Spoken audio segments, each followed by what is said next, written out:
Je suis le bon berger qui donne sa vie pour ses brebis.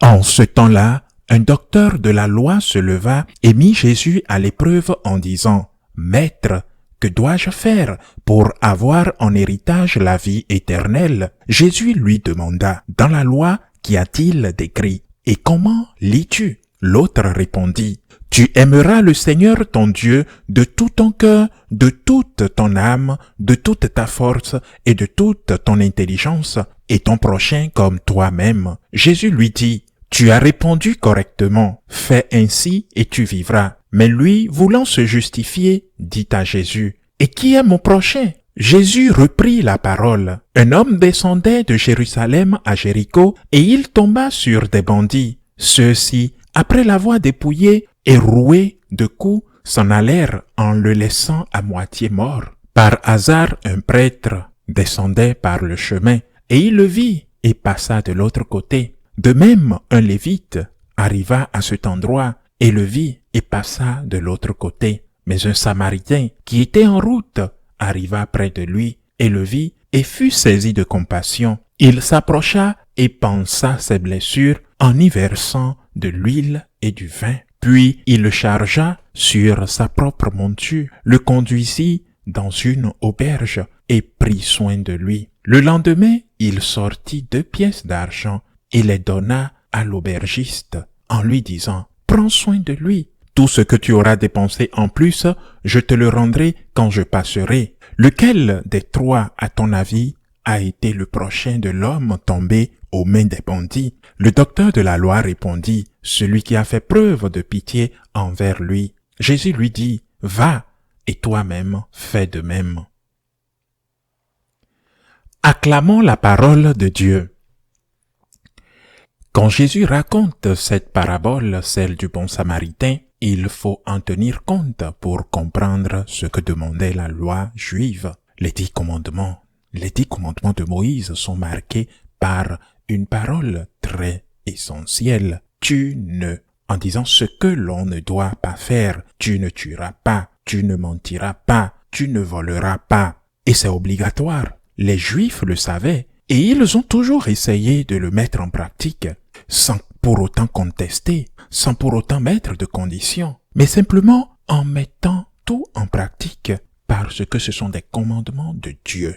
Je ne sais pas s'ils en étaient conscients, mais ces commandements avaient d'autres implications. Dire « tu ne tueras pas » voudrait aussi dire « défends la vie ». Et beaucoup d'autres significations, beaucoup d'autres implications sur les autres commandements. Tu ne mentiras pas voudrait dire « tu dois dire la vérité, défends la vérité ». Les Juifs étaient très clairs et ils savaient les choses qu'il fallait faire et ce qu'il ne fallait pas faire. Les Juifs n'étaient pas des personnes en manque de miséricorde, mais ce qu'ils étaient, c'étaient des personnes qui essayaient de ne pas faire le mal. Certains faisaient le bien et d'autres non. Mais tous essayaient de ne pas faire le mal. C'est déjà beaucoup. Ne fais pas le mal. Et si tu le fais, tu sais que tu as offensé Dieu et tu dois donc donner une offrande. Mais si tu ne fais pas le bien, rien ne se passe. C'est pas obligatoire. On te demande juste de ne pas faire le mal. Ce qui est obligatoire, c'est de ne pas faire le mal. Par contre, qu'est-ce que Jésus établit avec la parabole du bon samaritain? Il change de perspective. Il parle bien sûr pour ceux qui étaient juifs en leur disant quel devait être le comportement correct. Mais il nous parle à nous aussi. Et il met l'exemple d'un prêtre et d'un lévite. Le lévite était de la tribu de Lévi, c'est-à-dire ceux qui étaient consacrés au culte, même s'ils n'étaient pas tous prêtres. Ces gens étaient de bons juifs, de très bons juifs. Le lévite passait, il a vu la personne athée agonisant, mais il n'a rien fait. Il est passé son chemin. Et pourquoi? Parce qu'il était un bon juif?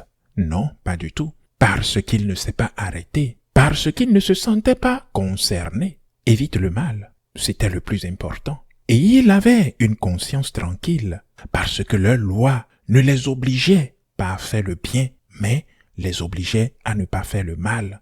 Bien sûr que le Lévite pouvait se surpasser et aider cet homme, bien sûr, et je suis sûr que plus d'un d'eux l'aurait fait. Mais ce n'était pas une obligation. Mais au contraire, Jésus nous enseigne que nous devons le faire. Nous devons faire le bien. Jésus veut que nous, ses disciples, ne nous conformions pas à ne pas faire le mal, mais qu'on comprenne que c'est aussi un devoir de faire le bien, qu'on ne peut pas avoir la conscience tranquille si nous ne faisons pas le bien. C'est pourquoi nous avons commencé la messe en disant « Je confesse à Dieu Tout-Puissant, je reconnais devant vous, frères et sœurs, que j'ai péché en pensée, en parole, par action et par omission. Oui, j'ai vraiment péché. Le bien qu'on a pu faire et qu'on n'a pas fait, c'est une peine, chers frères et sœurs. Pour les Juifs, ce n'était pas le cas. Pour les Juifs, c'était ne pas faire le mal, mais ce n'était pas une peine de ne pas faire le bien. C'est une chose magnifique s'ils le faisaient, mais ce n'était pas une peine de ne pas le faire. Pour un catholique, si, c'est une peine. Si tu ne fais pas le mal, c'est bien. Mais tu dois faire tout le bien nécessaire. Tu dois le faire, tu dois faire le bien. Et c'est là qu'entre naturellement l'équilibre, la prudence. Et Saint Paul va l'éclairer quand il demande l'aumône pour les pauvres de Jérusalem. Et il dit que le peuple doit les aider par ceux qui sont dans le besoin. Et Sainte Thérèse de Calcutta ajoutera qu'il faut donner jusqu'à ce que cela fasse mal. Et quand ça fait mal, là vous pouvez vous arrêter. Mais il y a un long chemin. Et notre Seigneur, en mettant l'exemple d'une vieille femme qui avait mis une petite monnaie dans la quête du temple, disait qu'elle avait donné ce qu'elle avait pour vivre, et non de ce qu'elle avait, c'est différent.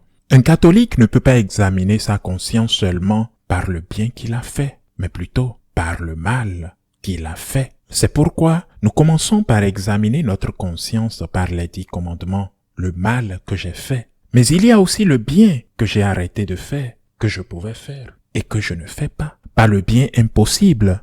Je ne peux pas mettre fin à la guerre, par exemple. Je ne peux pas résoudre le problème de faim dans le monde. Personne ne me le demande. Nous ne servons pas un Dieu qui demande des choses impossibles à réaliser. Le bien que j'ai pu faire, le bien qu'avec un effort que j'étais capable de faire, mais que je n'ai pas fait, est un péché. Et c'est de cela que nous devons nous confesser. Nous devons aussi dire merci au Seigneur de nous avoir permis de faire le bien. Donc maintenant, au lieu de nous mettre à critiquer ce que faisaient les Juifs, les premiers Juifs, les pharisiens, car ce qu'ils faisaient selon leur conscience, examinons ce que nous faisons nous autres. Je fais le bien que je peux faire, et je ne me réfère pas seulement à l'aumône, ou à l'évangélisation, ou à l'enseignement. Est-ce que je m'excuse? Est-ce que je pardonne?